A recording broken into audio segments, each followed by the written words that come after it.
हाँ बच्चों, good morning.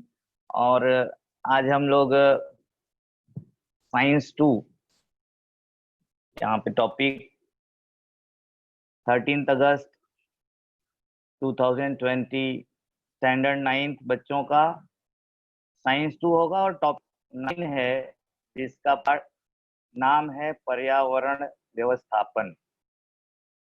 इस पार्ट में खास तौर से आज हम लोग पढ़ेंगे, चर्चा करेंगे ठोस कचरा व्यवस्थापन। ठोस को इंग्लिश में सॉलिड कहते हैं, कचरा को वेस्ट, और व्यवस्थापन अर्थात मैनेजमेंट, यानी ठोस कचरे को किस तरह से व्यवस्थित किया जाए ताकि उसका हम पर बुरा असर ना पड़े। और मैं न्यू माही म्युनिसिपल सेकेंडरी स्कूल से एसके दुबे सर, और इस पार्ट को हम लोग आज चर्चा करेंगे, एक दूसरे से जो भी जानकारी है शेयर करेंगे, और जो भी तुम्हें डाउट हो आपको वो लास्ट में, जैसे सर ने गाइडलाइन किया कि जो डाउट है आप रेज हैंड करके पूछ सकते हो, तो जितना भी सारा डाउट है वो क्लियर करने की कोशिश की जाएगी। तो बच्चों मैं स्क्रीन पीडीएफ शेयर कर रहा हूँ, वहां से इस पार्ट को हम लोग डिस्कस करेंगे, उसको पढ़ेंगे। जस्ट अ मिनट, स्टार्ट हो रहा है।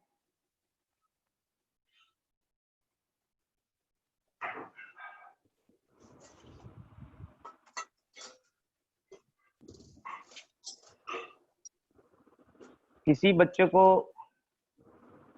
जो भी डाउट हो वह लास्ट में पूछ सकता है। एक सेकंड में स्क्रीन पे ले रहा हूँ।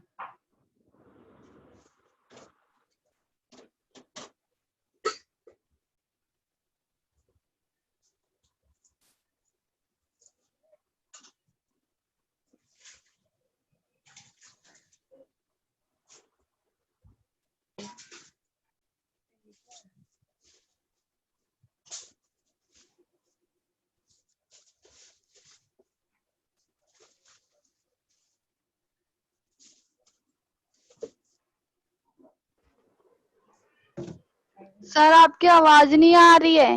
हाँ हाँ बेटा, अभी मैं वो एक मिनट स्टार्ट करता हूँ। और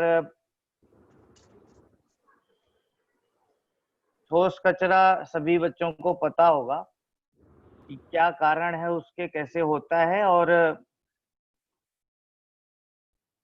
उसका व्यवस्थापन करके उसके प्रदूषण से हम कैसे बच सकते हैं। ये सारी चीजें हम लोग देखेंगे। ठोस कचरे के कई कारण हैं, कई तरह के ठोस कचरे होते हैं जो कि हम इसमें इस पार्ट में देखेंगे। पहला ही एक आपको मैं क्लिप दिखाता हूँ, उसमें पहले देखो और बताओ कि अलग अलग तरह के कौन कौन से कचरे आपको सॉलिड यानी ठोस कचरा में दिखाई देता है। एक आध बच्चा बता सकता है उदाहरण कुछ ठोस कचरे का? यहाँ पे देखो स्क्रीन पे आपको दिख रहा होगा कौन कौन सा है ठोस कचरे का, अलग अलग टाइप दिख रहा है आपको। और इसमें अगर आप ध्यान से देखेंगे, हाँ बेटा महेंद्र बताओ क्या क्या दिख रहा है आपको? बॉटल कागज मिला हुआ है, बॉटल कप्स और कांच की बोतल। Very good very good. हाँ यानी सर आप काजल। ये देखो कांच का टूटा हुआ बॉटल है, हम लोग जो कोल्ड ड्रिंक पीते हैं केन है उसका सर। टीन केन है, प्लास्टिक की बोतल कांच है, की बोतल कागज फूटी हुई है, है। कपड़ा है, ये सब जो है हम लोग ठोस कचरे के अंतर्गत ले सकते हैं। और किसी को भी, मुझे तो नहीं लगता है कि किसी को भी कचरा पसंद होगा। अगर आपके ही घर में कचरा फैला हो पूरा रूम में, तो वहां पे बैठना उठना अच्छा लगेगा क्या? नहीं। No sir. नहीं। तो इसलिए हर एक जन साफ सफाई चाहते हैं कि भाई घर साफ सुथरा हो। जब घर साफ सुथरा होगा तो अपना सोसाइटी, अपना समाज साफ सुथरा होगा, और जब समाज साफ सुथरा होगा तो देश, जो शहर है, जो स्टेट है, देश है, पूरी दुनिया साफ सुथरा होगी। और जब साफ सुथरा होगा तो ही जाके क्या बोलते हैं, स्वस्थ रहेगा पूरा विश्व। इसलिए साफ सफाई बहुत ही जरूरी है। अभी इसमें थोड़ा डाउनलोड होने में दिक्कत हो रहा है।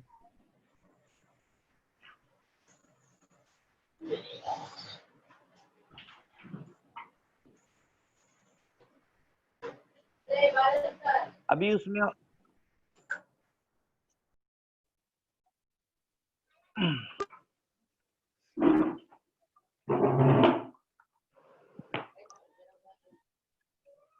आपको पता ही होगा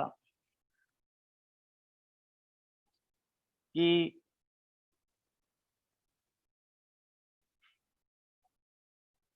यहाँ पे अगर देखोगे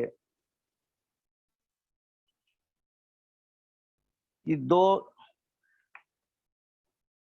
चित्र आपको दिखाई दे रहे हैं, कूड़े वाला परिसर और स्वच्छ परिसर। ऊपर वाली जो आकृति है कूड़े वाली आकृति है, यानी वहां पे देखोगे रोड के साइड में सब प्लास्टिक है, बॉटल है, कचरा, पेपर सब फेंका गया है। अगर वही साफ सुथरा है तो नीचे वाली आकृति अपने को दिखाई देती है। तो यह साफ सुथरा परिसर रहना अति आवश्यक है। और इसके साथ साथ अगर देखेंगे अपने शहर में, अपने देश में, अपने राज्य में, दो शहरों का खासतौर से पर यहाँ चर्चा किया है कि कहाँ कितना कचरा होता है। स्क्रीन बराबर दिखाई दे रहा है बेटा सबको? Yes sir, yes sir. हाँ, तो देखोगे हम लोग मुंबई महानगर में रहते हैं, महाराष्ट्र के मुंबई महानगर में रहते हैं, और जहाँ पर डेली 5000 टन कचरा होता है। 1000 किलो से 1 टन बनता है, और 5000 टन आप आंकड़ा करोगे, जोड़ोगे तो कितना भारी मात्रा में डेली का डेली केवल मुंबई से कचरा होता है। इसी तरह से पुणे में जाओगे देखोगे तो वहां पे दूसरे नंबर है 1700 टन, यानी इसमें 1000 से गुणा सर कर दो। आवाज नहीं आ रही है। सर आवाज नहीं आ रही है। आवाज नहीं आ रही बेटा? नहीं सर, मुझे आपकी आवाज आ रही है। शहर देखोगे नागपुर है, जो कि 900 टन कचरा डेली का वहां से बनता है। अब ये 26 जुलाई वाला हम लोग बाद में डिस्कस करेंगे, क्योंकि यह कचरा का दुष्परिणाम है। उसके बाद आ जाते हैं, स्क्रीन में शेयर कर रहा हूँ, वो पीडीएफ हो नहीं रहा है, 1 मिनट देखो फिर ट्राई करता हूँ, उसमें काफी अच्छा है। अभी आपको पता ही होगा कि लगभग 15 साल पहले 26 जुलाई 2005, शायद आप लोग काफी पैदा भी नहीं हुए, बहुत सारे बच्चे। सर हाँ मालूम है।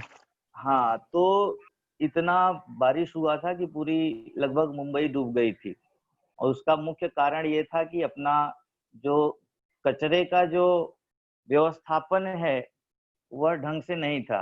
हम लोग जो यूज करते हैं वह कहीं रास्ते में, गटर में, बड़े बड़े नालों में फेंक देते हैं, और वह जमा हो जाता है, जिसके कारण पानी नहीं बह पाया और शहर में ही सबके घरों में चला गया। सर तो मैं यह उस समय 1.5 साल का था मुंबई में, 1.5 महीने का था। हाँ 1.5 महीने का था, लेकिन भाई तुम्हारे गार्जियन आपके बताए होंगे तो आपको देखो जानकारी हाँ है कि नहीं? हाँ ये बुक का स्क्रीन दिख रहा है बेटा? Yes sir. हाँ हाँ, सर। ये एक्चुअली मैं पीडीएफ बनाया है, वो शेयर करना चाहता हूँ, वो नहीं पा रहा है। सर ये सामने तो हाँ भाया। हाँ, एक मिनट। अभी इसमें दूसरा एक पॉइंट है कि बहुत ही मेन, ये देखो एक सारणी आपको दिख रही है,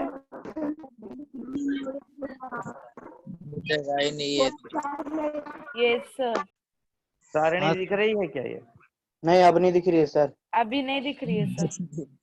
नहीं सर, सामने ने चित्र दिख रहा था, अब वो नहीं दिख रहा है। हाँ, ये तो पीडीएफ का है, ये एक्चुअली लगता है नेटवर्क थोड़ा कमजोर है। तो ये स्क्रीन पे तो चित्र देख ही रहे हो कि जो अभी हमने चर्चा किया रोड वाला, हाँ सर। ठीक है। हाँ सर। हाँ सर। दूसरा, हाँ, इमेज आ रहा है, थोड़ा डाउनलोड होने में टाइम लगता है। अब देखोगे ये अपना आज पाठ का मेन भाग है। महानगरों के निर्माण होने वाले ठोस कचरा इस प्रकार है। हाँ, मुंबई लगभग देखो 5,000 ये देखो बेटा, ये वर्गीकरण, यानी आज हम लोग बाढ़ आई थी मालूम है। काम अभी देखेंगे, स्क्रीन पे सबको दिखाई दे रहा होगा कि ठोस कचरे का वर्गीकरण, यानी जो अपना ठोस कचरा है कहाँ कहाँ, ठोस कचरा कहाँ कहाँ से प्राप्त होता है, कहाँ से मिलता है। अभी इसमें सबसे पहला है, देखो, घर का कचरा। अब घर के कचरे में हमें क्या क्या मिलते हैं, कैसे घर के कचरे क्या क्या होते हैं कि रसोई घर का बचा हुआ भोजन, खराब कागज, प्लास्टिक की थैलियां, सब्जियों के डंठल, जैसे आपके पेरेंट्स सब्जी वगैरह सब लेके आते हैं, फल फ्रूट लाते हैं, तो ये जो कभी घर का कोई चीज पुराना हो गया है उसको हम लोग फेंकना चाहते हैं, तो ये सारी चीजें घरेलू कचरा में आते हैं, घर का कचरा कहलाता है ये। तो घर से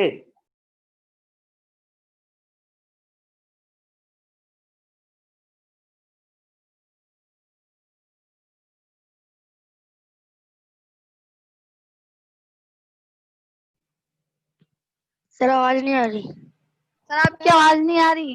सर आपकी आवाज नहीं आ रही है। थोड़ा हैंग हो रहा था।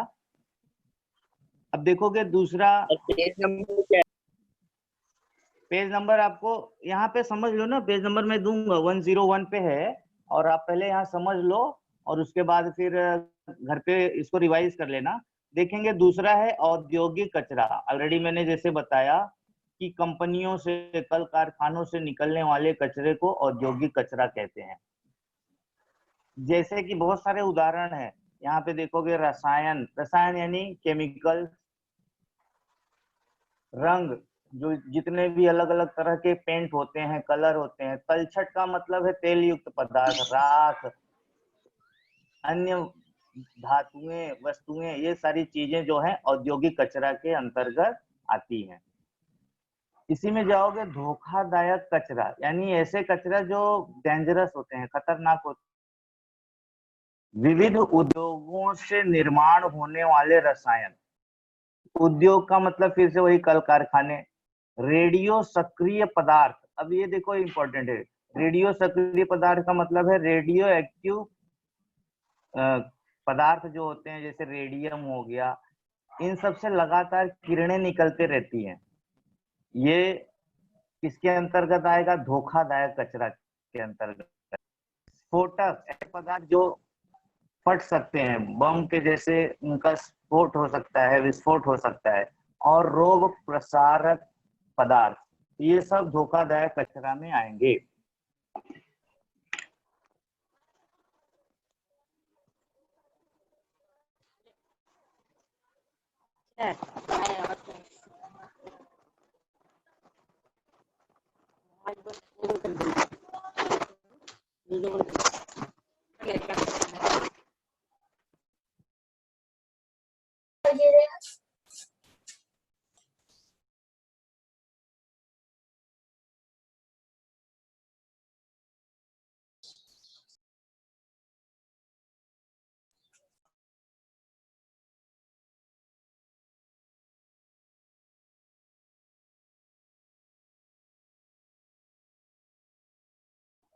सर आवाज नहीं आ रहा है।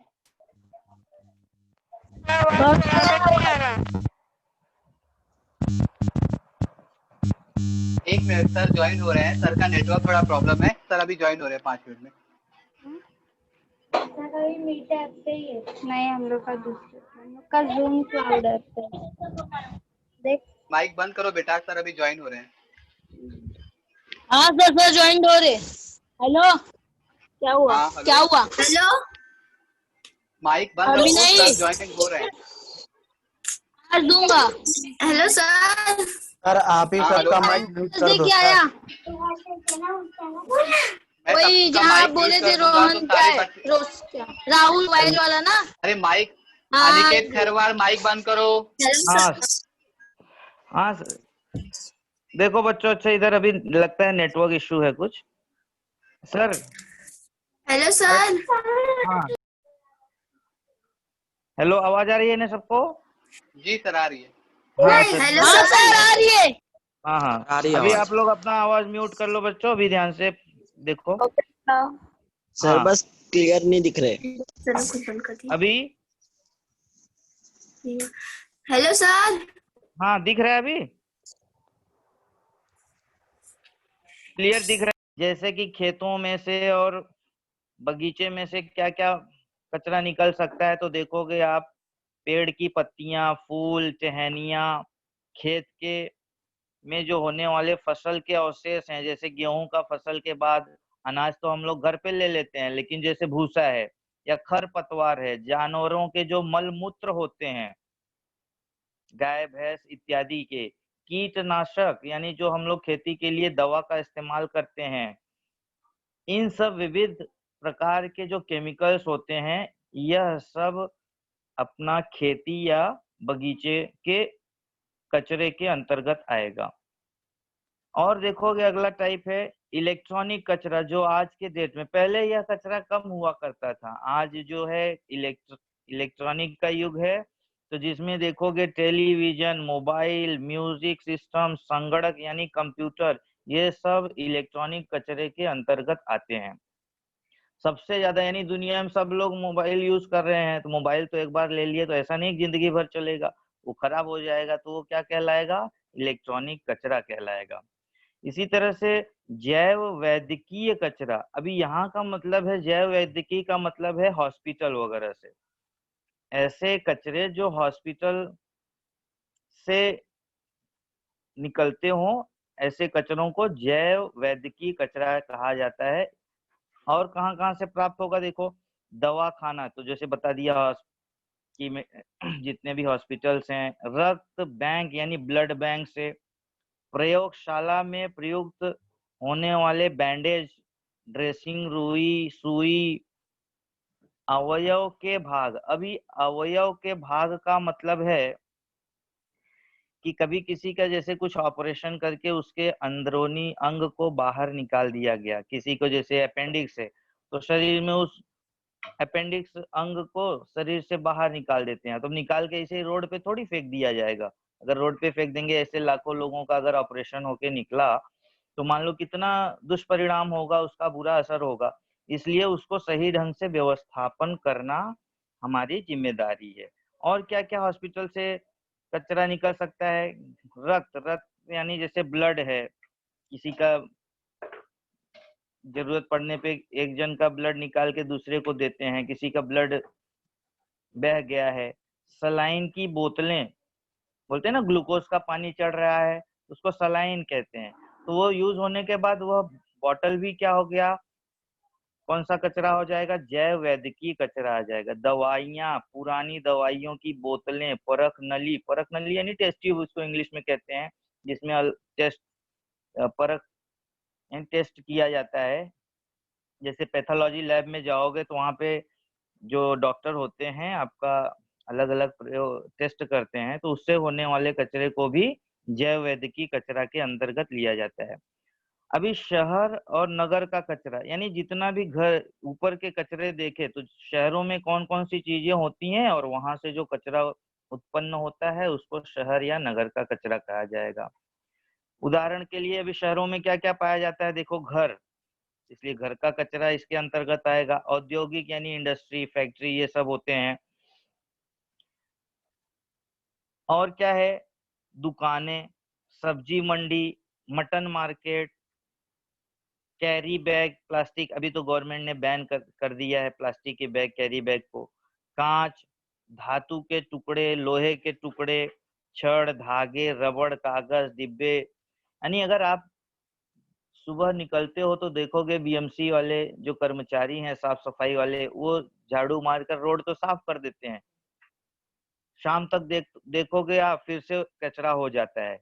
क्यों? क्योंकि दुकानें हैं, घर है, और भी लोग खाते पीते चलते फिरते वहां पे सामान फेंक देते हैं, तो उस रोड पे जमा हो जाता है और ये सारे कचरे शहर कचरा के अंतर्गत आएंगे। अगला है आणविक कचरा। अभी आणविक कचरा का मतलब है, जैसे आजकल न्यूज में आप लोग देखते भी होंगे कि परमाणु बम वगैरह, जैसे परमाणु बम बनाना या फिर और भी जो रेडियो एक्टिव पदार्थ होते हैं, रेडियोधर्मी पदार्थ होते हैं, उनसे बिजली भी बनती है। ऐसा ही नहीं है केवल परमाणु बम बने, उसका पॉजिटिव यूज भी है, और इंसान लोग बम वगैरह बना के युद्ध करके उसका निगेटिव इस्तेमाल भी कर रहे हैं। तो देखोगे परमाणु विद्युत केंद्र, विद्युत का मतलब है इलेक्ट्रिसिटी, तो ऐसा केंद्र जहां पर विद्युत बनता हो, इलेक्ट्रिसिटी बनती हो, जो वहां से बनकर फिर हमारे घरों में आता है, तो वहां पर क्या रेडियो एक्टिव पदार्थों का उपयोग किया जाता है। ऐसे पदार्थों को आणविक कचरा कहते हैं।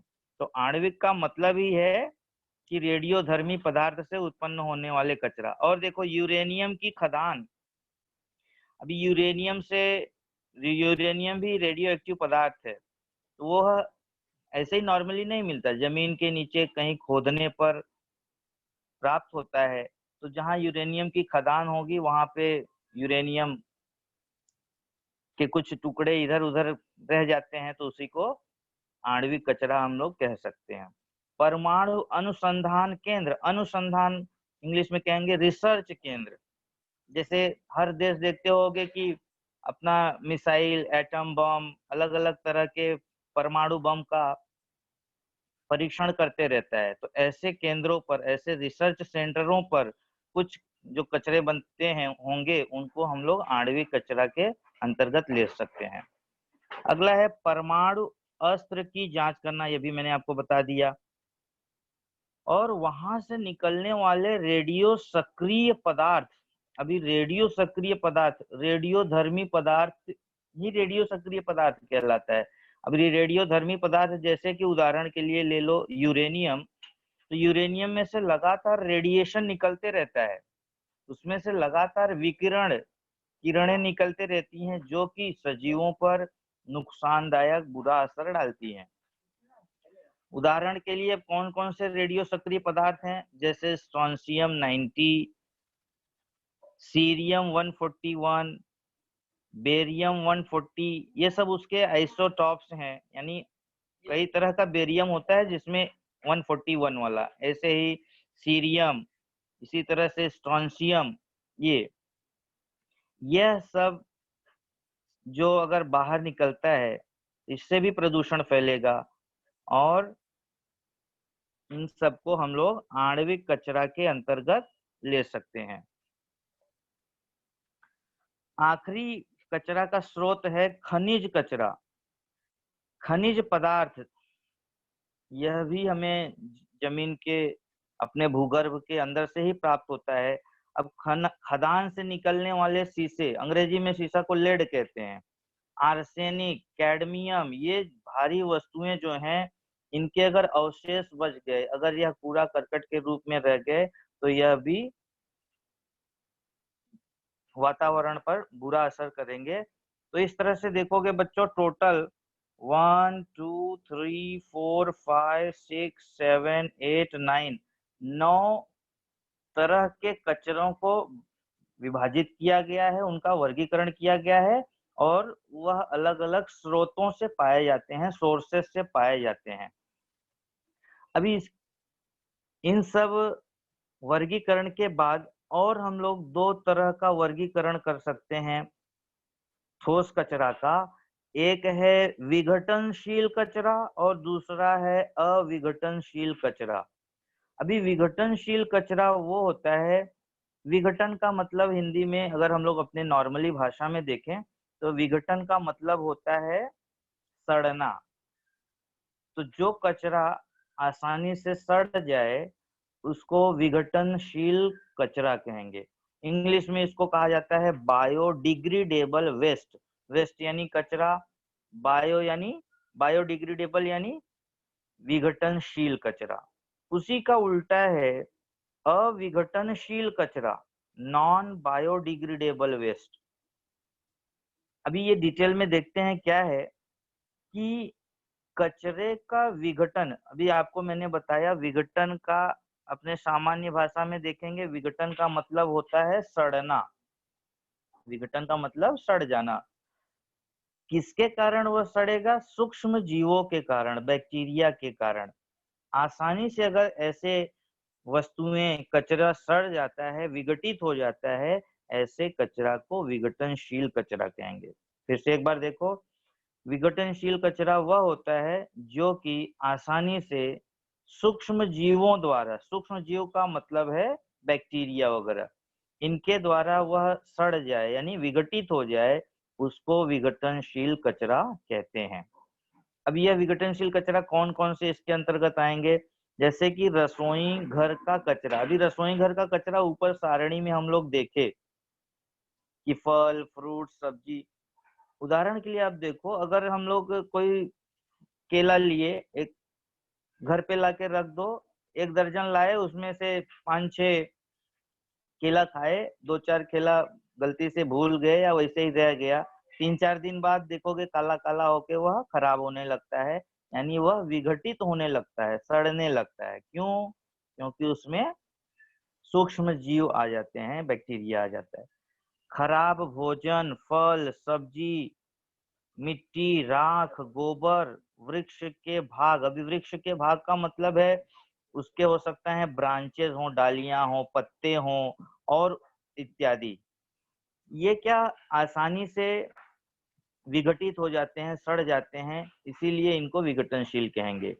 लेकिन आज के समय में विज्ञान इतना प्रगति कर लिया है कि ऐसे विघटनशील कचरों की सहायता से हम लोग खाद और ईंधन बना सकते हैं। जो देखोगे बीएमसी की गाड़ी आती है, सब कचरा लेके जाती है, तो वो ऐसे ही नहीं वेस्ट कर देती, उसको ले जाके हम लोग, गवर्नमेंट जो है, यानी इतना तकनीक आगे निकल गया है, टेक्नोलॉजी की, उससे खाद और ईंधन बनाया जा सकता है। खासतौर से देखोगे गाँवों में तो वह जैसे गोबर है गाय का या फिर घर का खरपतवार है, तो उसे तो एक जगह जमा करते हैं और फिर खेत में डाल देते हैं, उससे तो वही उर्वरक के रूप में काम आ जाता है। लेकिन शहरों में क्या करेंगे? इस जैव ईंधन निर्मित प्रकल्प शुरू किया जाता है, यानी विघटनशील कचरे से ईंधन बनाने का प्रोजेक्ट, प्रकल्प अर्थात प्रोजेक्ट, यानी ऐसी इंडस्ट्री, फैक्ट्री लगाई जाती है जहाँ पे इस कचरे से ईंधन बनाया जा सके। अब दूसरा है, देखोगे अविघटनशील कचरा, नॉन बायोडिग्रेडेबल वेस्ट। इसका परिभाषा देखेंगे कि ऐसे कचरा जो आसानी से विघटित नहीं होते, यानी आसानी से सड़ते नहीं। अब उनको सड़ने के लिए क्या दीर्घ काल लगता है। दीर्घ काल का मतलब है लंबा समय लगता है। अभी ऊपर जो डिग्रेडेबल वाला देखे, विघटनशील वाला, वो कम समय में, बहुत ज्यादा होगा 1 हफ्ता, 10 दिन, 15 दिन में सड़ के विघटित होके मिट्टी में मिल जाता है।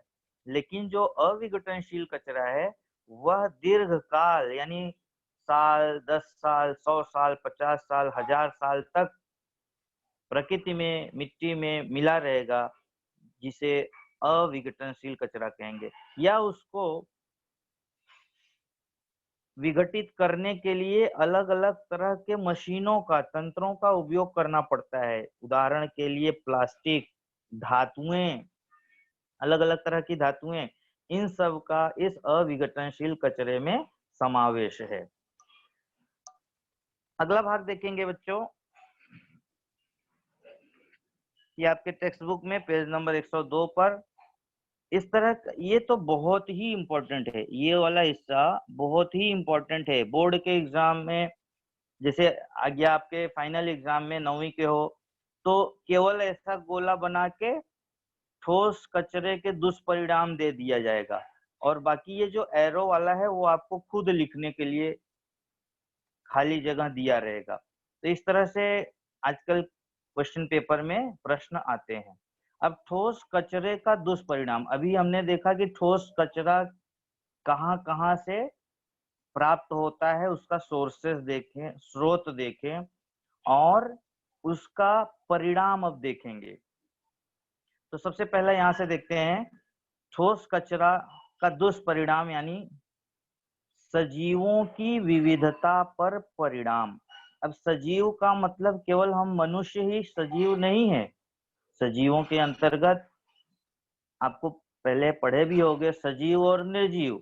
सजीव वो जो खाता पीता है, चलता फिरता है, बढ़ता है, और उसमें केवल हम मनुष्य ही नहीं आते, उसमें सभी प्रकार के प्राणी और वनस्पतियों का समावेश होता है।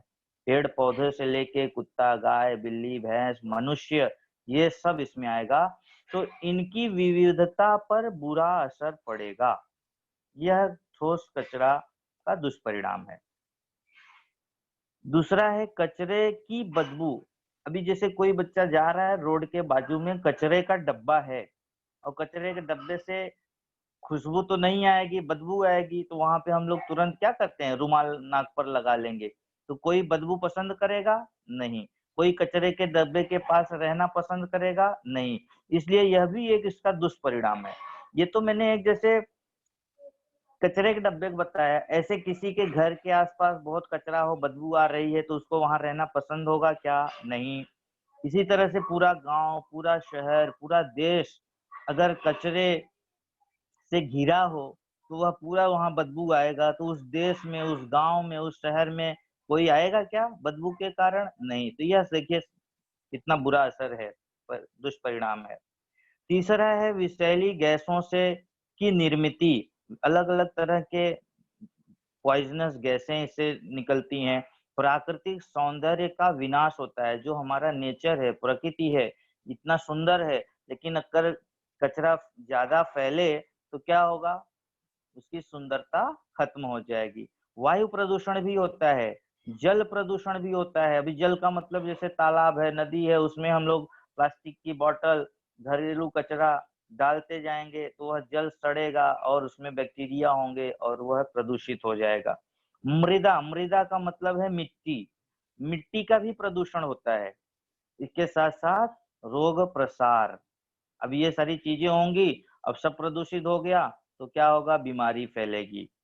इसलिए हमें ठोस कचरे का सही से व्यवस्थापन करना होगा, उसका सही से मैनेजमेंट करना होगा कि ठोस कचरा सुव्यवस्थित ढंग से उसका डिस्पोजल किया जाए। अभी ये तो है, देखोगे गिनोगे कितना है, 1 2 3 4 5 6 7 है ना। 1 2 3 4 5 6 7 8 दुष्परिणाम है, यानी बुरा असर है। अब इससे बचने के लिए, इन दुष्परिणामों को बचने के लिए एक और यहाँ पे देखोगे ब्लॉक डायग्राम दिया गया है कि किस तरह से हम उसका व्यवस्थापन करें, किस तरह से हम ठोस कचरे का व्यवस्थापन करें कि हम पर उसका दुष्परिणाम ना पड़े, बुरा असर ना हो।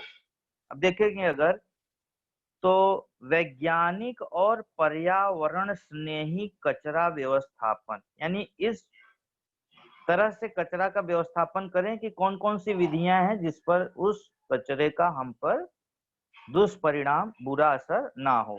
अब यहाँ से शुरुआत करते हैं। सबसे पहला काम है कचरे का विभाजन तथा वर्गीकरण करना। जैसे कि पीछे सारणी देखे थे, कचरा का वर्गीकरण वो घरेलू है कि औद्योगिक है कि आणविक है कि रासायनिक है, किस तरह का कचरा है, सबसे पहला उसका वर्गीकरण करना। दूसरा है कंपोस्टिंग, यानी खाद बनाना, जैविक खाद बनाना। यानी जब कचरा का हम वर्गीकरण कर लेंगे तो उसमें से जो गीला कचरा होता है खासतौर से, उससे हम लोग कंपोस्ट यानी खाद बना सकते हैं, जो कि फसलों के लिए लाभदायक होता है। तीसरा है सुरक्षित कूड़ा डालने के स्थल। ऐसा नहीं कि एक जगह से कचरा उठा के ले गए किसी दूसरे जगह पे रख दिए जहां पर लोग रह रहे हैं और वहां के लोगों को बीमारी फैले, ऐसा नहीं होना चाहिए। तो सुरक्षित जगह पे कचरा डालो ताकि उससे भी प्रदूषण ना फैले।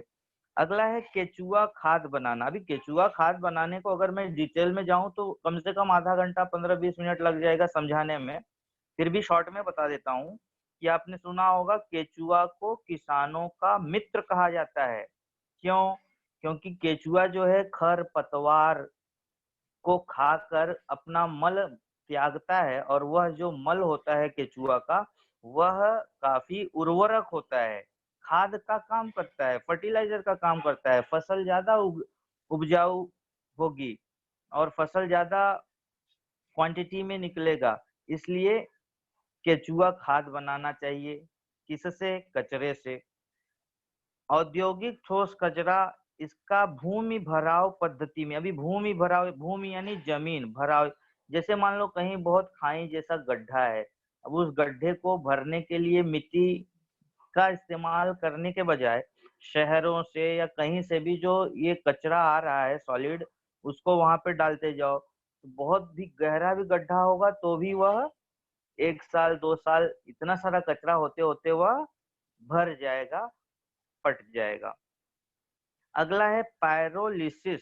पायरोलिसिस का डेफिनेशन यहाँ पे देखो दिया है, उच्च तापमान पर कूड़े का ज्वलन करना। उच्च तापमान यानी बहुत अधिक टेम्परेचर पे उस कूड़े को जला देना। अब जला दोगे तो राख बन जाएगा, और जहाँ हजारों टन है वह सिकुड़कर कम रह जाएगा।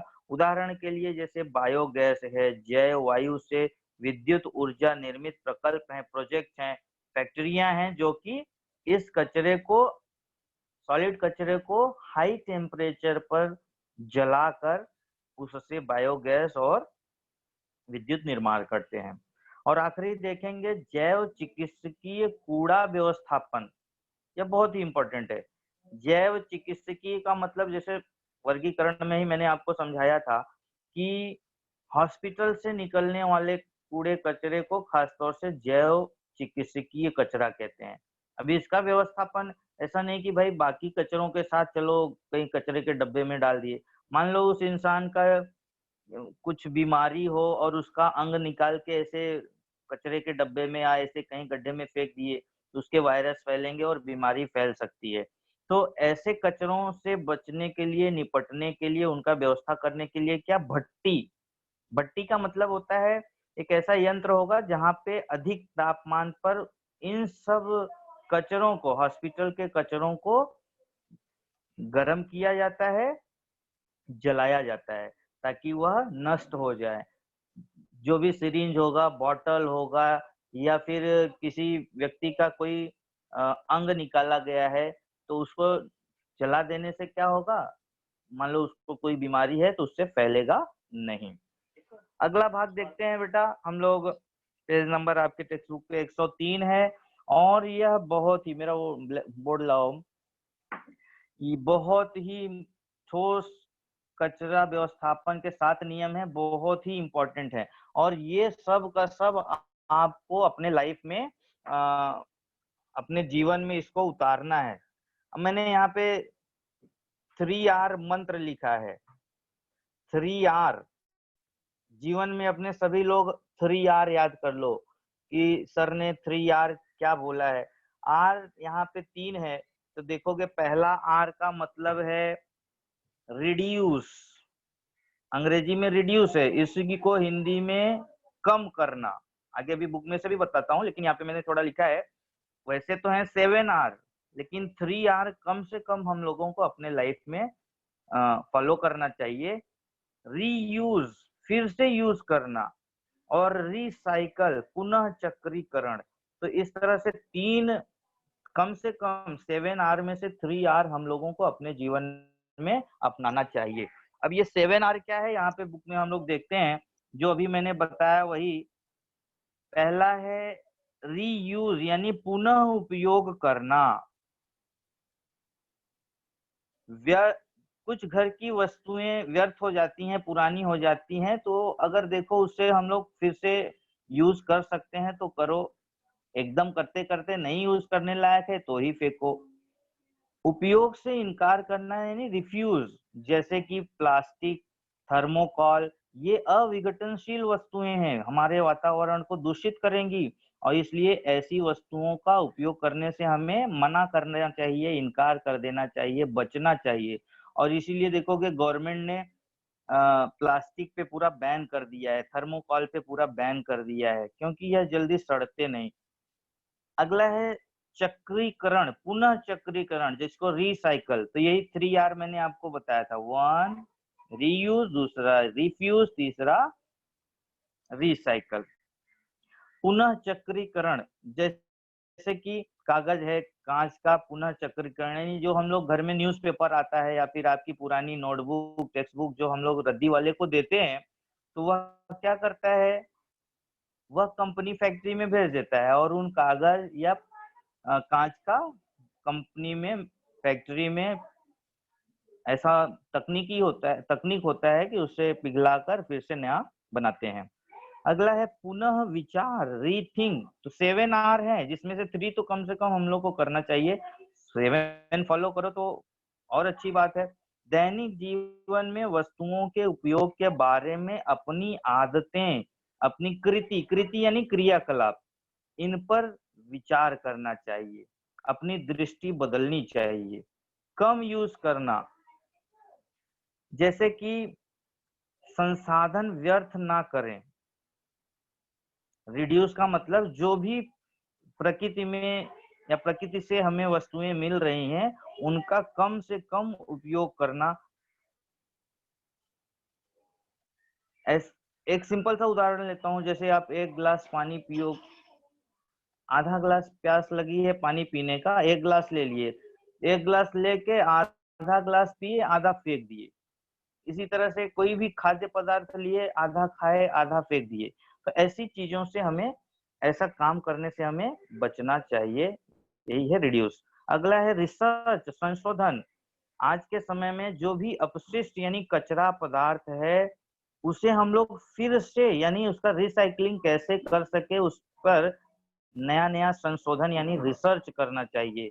और आखिरी है रेगुलेट एंड पब्लिक अवेयरनेस, का मतलब है लोगों के अंदर जन जागृति लाना चाहिए कि कूड़ा व्यवस्थापन किस तरह से किया जाए। इसीलिए देखोगे आपको 9th में ही यह पाठ में कूड़ा कचरा व्यवस्थापन डिटेल में दिया गया है। पहले के जमाने में नहीं था, बच्चे अपने गार्जियन से और देख ताक कर सीख लेते थे कि भाई कैसे कहाँ क्या व्यवस्था करना है, फेंकना नहीं है, अपना प्रकृति जो है, नेचर जो है दूषित होगा।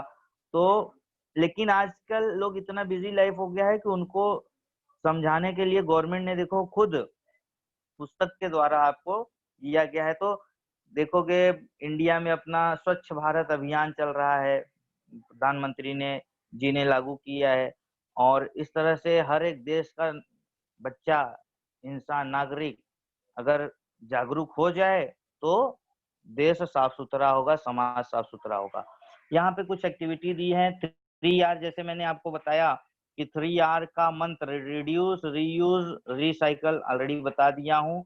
हाँ, ये बात मैं बताना चाहता हूँ, मैंने खुद एक्सपीरियंस किया है। चॉकलेट, बिस्कुट, आइसक्रीम, ये प्लास्टिक के आवरण रास्ते पर, खुली जगहों पर फेंकना नहीं चाहिए, बल्कि कूड़ेदान में फेंकना चाहिए। तो इस पे मैं 1 मिनट थोड़ा चर्चा करना चाहूंगा कि पहले जब मैं स्कूल में पढ़ा रहा था, तो आज से 2-4 साल पहले, तो बच्चे, जैसे किसी का बर्थडे होता है तो चॉकलेट सब बच्चों को बांटे, और चॉकलेट खा के बच्चे क्या करते थे, उसका जो थैली था, उसका वो रैपर था, जहाँ खाए वहीं डेस्क में रख देते थे या वहीं क्लासरूम में फेंक देते थे। अब मान लो 50 बच्चे हैं तो पूरा क्लासरूम गंदगी से भर जाता।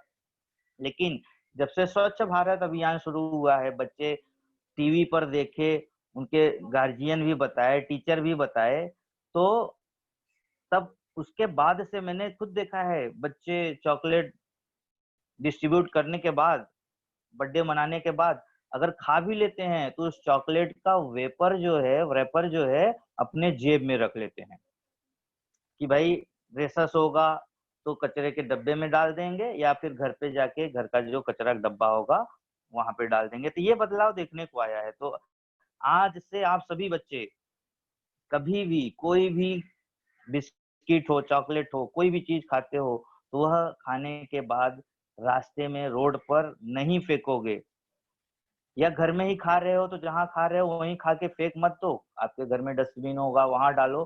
तो आज से आप लोग यह अपने जीवन में अप्लाई करो।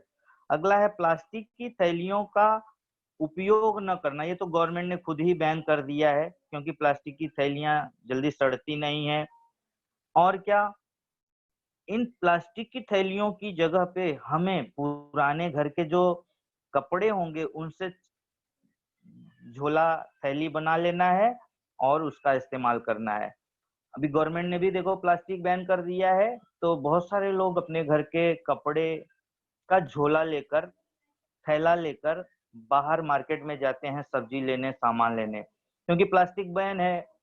सब्जी वाला सब्जी नहीं देगा, मान लो एक बार भूल गए, वैसे ही गए, सब्जी वाला बोलेगा नहीं भाई थैली नहीं है, गवर्नमेंट बंद की है, आप वैसे ही आ गए। ऐसे 2-4 बार अगर आपके साथ होगा कि आप सब्जी लाना चाहते हो और नहीं ला पा रहे हो क्योंकि सब्जी वाला तुम्हें थैली नहीं देगा, तो खुद आपकी आदत पड़ जाएगी और घर से बने हुए कपड़ों के थैलों को ले जाना शुरू कर दोगे।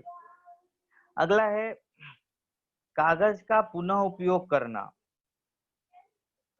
कागज के दोनों तरफ लिखना। कुछ बच्चे हैं एक तरफ लिखेंगे पेज फाड़ के फेंक देंगे, एक तरफ लिखेंगे नहीं, ऐसा नहीं करना, क्योंकि आपको पता होना चाहिए कि पेपर जो है पेड़ पौधों से बनता है और वनस्पतियां हमें ऑक्सीजन देती हैं, तो ज्यादा पेड़ की कटाई होगी तो हमें ऑक्सीजन कम मिलेगा। इसलिए पेपर का कम से कम इस्तेमाल करो। अभी कम से कम इस्तेमाल का ये मतलब नहीं होता कि सर ने बोला है कंजूसी से पेपर का इस्तेमाल करो इसलिए हम लोग होमवर्क नहीं करेंगे, लिखेंगे नहीं, इसका ये मतलब नहीं है। आपको पढ़ना लिखना है, लेकिन जो फालतू में हम लोग 2 लाइन लिखे और पेज फाड़ के फेंक दिए, एक ही तरफ लिखे, इससे बचना है।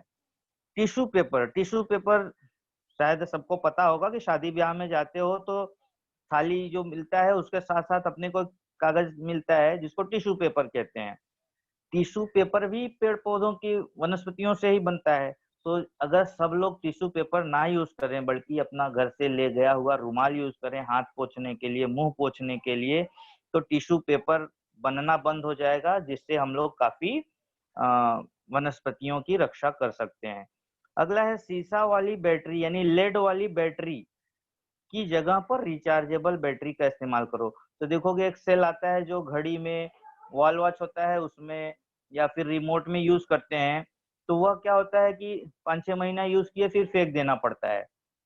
तो उसके जगह पर हमें ऐसी बैटरी लेना चाहिए जो कि हम लोग उसका रिचार्ज कर सकें और बार बार उसी को रिचार्ज करके यूज कर सकें।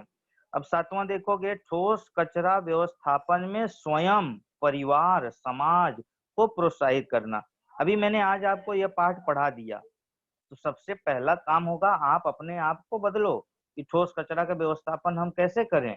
फिर आप अपने परिवार के सदस्यों को भी समझाओ, मान लो जिनको नहीं पता है, और फिर अपने आस पड़ोस को भी समझाओ अगर कोई इस तरह का फैला रहा है, क्योंकि बहुत सारे लोग पढ़े लिखे नहीं हैं और पढ़े लिखे होंगे भी तो ऐसा गलती करते हैं। तो उनको, आप देश के भविष्य हो, आपका ये जिम्मेदारी होता है कि सभी को, परिवार वालों को, आस पड़ोस को, समाज में अगर कोई ऐसा कर रहा है तो प्यार से उसे समझाने की कोशिश करो। झगड़ा लड़ाई करके नहीं करना है, कचरा फेंक दिया अभी झगड़ा करेंगे, ऐसा माहौल नहीं होना चाहिए। और आखिरी है, बहुत ही इंपॉर्टेंट है, यूज एंड थ्रो। आज हर एक चीज आ गया है, देखोगे यूज एंड थ्रो। पेन भी बच्चों को आ गया है यूज एंड थ्रो, यूज करेंगे रिफिल खत्म हुई फेंक दिए, ऐसा नहीं होना चाहिए। ऐसा पेन लो कि जिसमें केवल रिफिल फेंका जा सके और बार बार रिफिल डाल के हम लोग उस पेन का उपयोग कर सकें। आखिरी भाग है इस पाठ का, हम लोग देखेंगे जो मेरे हिस्से है, आज मैं जो कंप्लीट करने वाला हूँ, आखिरी पार्ट है और बहुत ही इंपॉर्टेंट है। यह आपको पेज नंबर 104 पे मिल जाएगा, जहाँ पे सारणी दी गई है कि कूड़े के विघटन के लिए लगने वाली कालावधि, कालावधि यानी समय। अब यहाँ पे इस बाईं तरफ देखोगे तो आपको अलग अलग पदार्थ दिए गए हैं और उसको विघटित होने के लिए यानी सड़ने के लिए, नष्ट होने के लिए कितना समय लगता है वह दिया गया है। तो पहला ही अगर देखो, केले का छिलका 3 से 4 सप्ताह का मतलब है ज्यादा से ज्यादा 1 महीना। कागज की थैली या कागज का कोई बना हुआ चीज 1 महीना। कपड़े 5 महीना। ऊनी मोजे 1 साल। लकड़ी लगभग 10 से 15 साल लग जाता है उसको विघटित होने में। चमड़े का जूता 50 वर्ष। जस्ते का डिब्बा 100 वर्ष, यानी जस्ते से बनी हुई वस्तुओं को विघटित होने के लिए 100 साल लग जाएंगे अगर ऐसे ही हम रख दें। एल्यूमिनियम उससे भी ज्यादा, 250 वर्ष लगभग।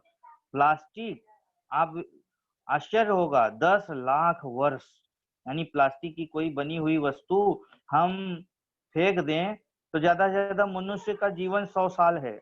आज का कलयुग में 100 साल उम्र है,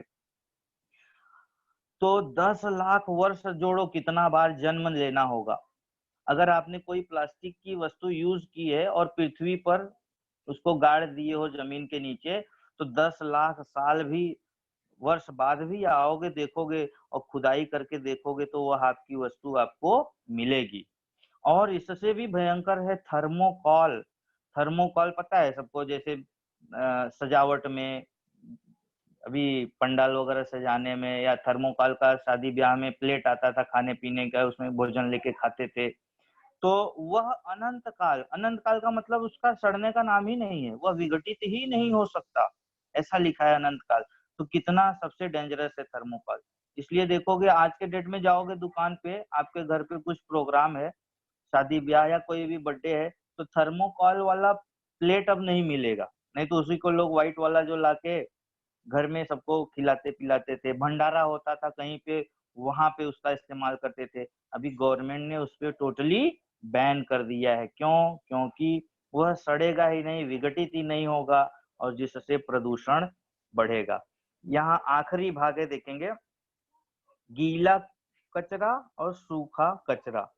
अभी मैं कल्याण में रहता हूँ, कल्याण में कंपलसरी केडीएमसी ने, यहाँ की बीएमसी ने कंपलसरी कर दिया है कि आप अगर 2 तरह के डब्बे नहीं बनाते हो, एक सूखा कचरा और एक गीला कचरा। सूखा कचरा का मतलब है प्लास्टिक का थैली, कागज, ये सब, जबकि गीला कचरा में है घरेलू, जैसे फल फ्रूट सब्जी। अलग अलग नहीं रखोगे तो हमारे सोसाइटी में जो कचरा वाला आता है वह कचरा ही नहीं आपका उठाएगा। तो इस तरह से घर से ही देखो कचरा का वर्गीकरण हो गया, अलग अलग हो गया, और आसानी से फिर बीएमसी वालों को भी, गवर्नमेंट को भी उसको मैनेज करना इजी होगा। और देखोगे 4 तरह के कलरफुल, 4 कलर वाले प्लास्टिक यहाँ पे कंटेनर दिए गए हैं कि कौन सा कलर का डस्टबिन किसके लिए होता है। तो ये कलर जो है पेपर के लिए, ये कलर ग्लास के लिए, ये कलर मेटल के लिए, और मेटल यानी धातु, और ये प्लास्टिक के लिए। तो यहाँ पे बच्चों ठोस कचरा का स्रोत, कारण और उसका किस तरह से व्यवस्थापन किया जाए कंप्लीट हो गया है। किसी भी बच्चे को कुछ भी डाउट है वह पूछ सकता है। हेलो,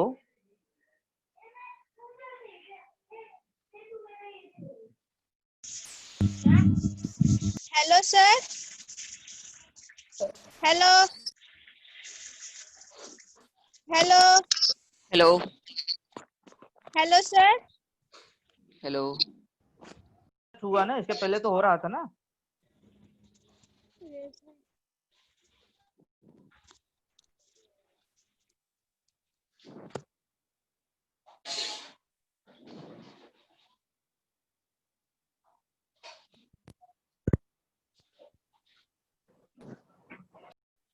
हाँ सर।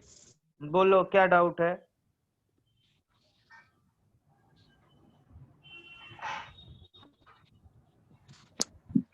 बोलो क्या डाउट है, पूछो। Hello sir. मनीषा बोलो। सर विघटन कचरा जल्दी क्यों नहीं सड़ते हैं और मतलब जल्दी क्यों खराब होते हैं? विघटनशील, हाँ यही ना, विघटनशील कचरा। अभी जैसे वर्गीकरण में ही देखा कि जैसे कोई फल फ्रूट सब्जी है जो भी है, तो उसपे क्या है, आसानी से सूक्ष्म जीवों का अटैक हो सकता है, यानी सूक्ष्म जीव उसको सड़ा सकते हैं। जबकि अविघटनशील पे सूक्ष्म जीव का कुछ असर नहीं होगा। इसलिए विघटनशील कचरा कम समय में विघटित हो जाता है, सड़ जाता है, जबकि अविघटनशील कचरा सूक्ष्म जीवों का उस पर असर ही नहीं होता, इसलिए वह लंबे समय तक बना रहता है। और कुछ?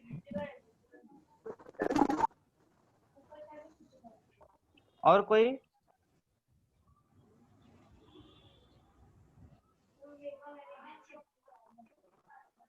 सर हाँ बेटा बोलो, सानिया बोलो, सानिया। राख का मतलब क्या होता है? क्या बोले?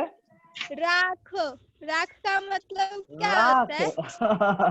राख तो इतना इजी शब्द है। अब गांव वगैरह नहीं जाती हो क्या? मैं बताऊँ सर, मैं बताऊँ? हाँ बताओ बेटा। सर वो जो गांव में एक चूल्हा होता है, उस पे लकड़ी या फिर वो गोबर होता है, उसको सुखा हुआ सर मैं बताऊँ क्या? बहुत अच्छा। देखो इसने एकदम सिंपल सा बता दिया। चलो ठीक है, जो बच्चे गांव नहीं जाते उनको भी मैं राख बता देता हूँ। आप क्या करो, आज घर पे ही एक माचिस की तीली जलाओ, और माचिस की तीली जलने पे देखोगे, या कोई कागज जलाओ, तो जलने पे उसका जो बच जाता है काला काला अवशेष, उसी को राख कहते हैं। ये तो छोटी क्वांटिटी में मैंने बताया। और जैसे वो अब एक बच्ची है बताई कि गांव में चूल्हा वगैरह पे लकड़ी से खाना बनता था, उपलों से खाना बनता है, तो जलने के बाद जो अवशेष बच जाता है उसी को राख कहते हैं। चलो और कौन है? सर। हाँ सानिया बोलो, सानिया कौन? बोलो सानिया। डाउट? यस बोलो। Hello sir. सर, हाँ आपने बोलो। बोला है, हेलो हाँ बोलो बेटा।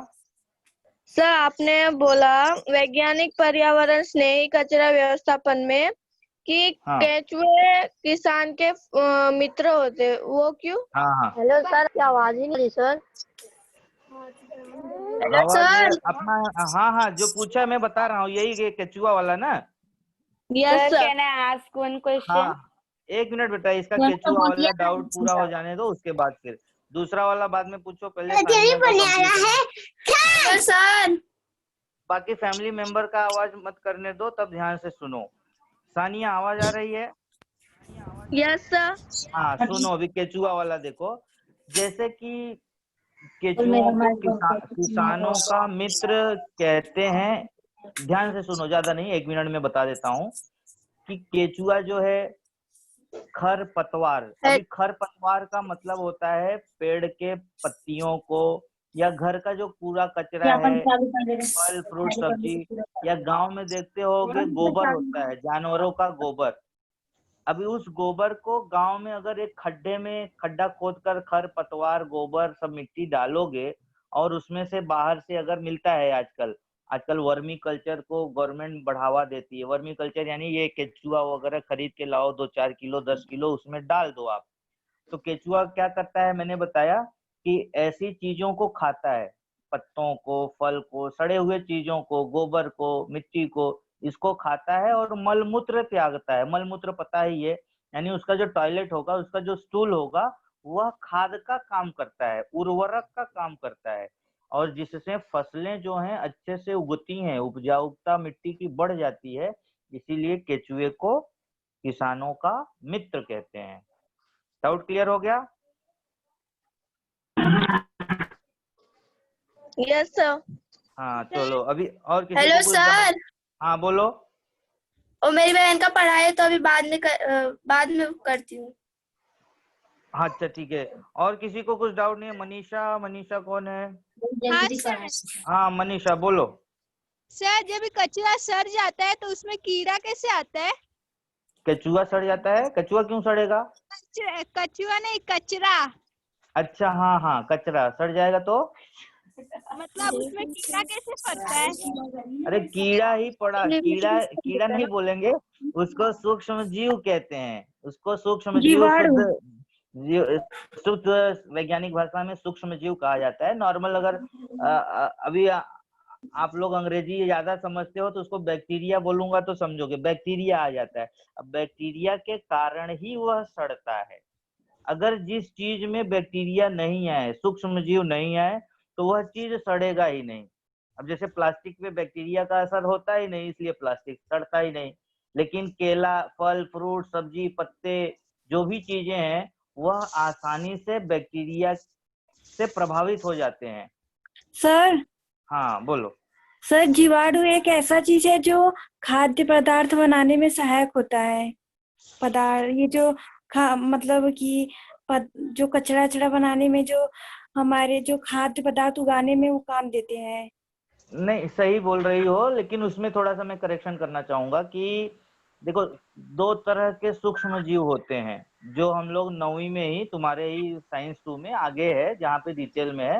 एक फायदेमंद सूक्ष्म जीव और एक हानिकारक सूक्ष्म जीव। अभी जो जैसे जो हमारे शरीर पे भी और 1 दशमलव कुछ पॉइंट करके मतलब केजी में रहता है हमारे हाँ, शरीर पर भी, वो हम मतलब हानिकारक होता है कि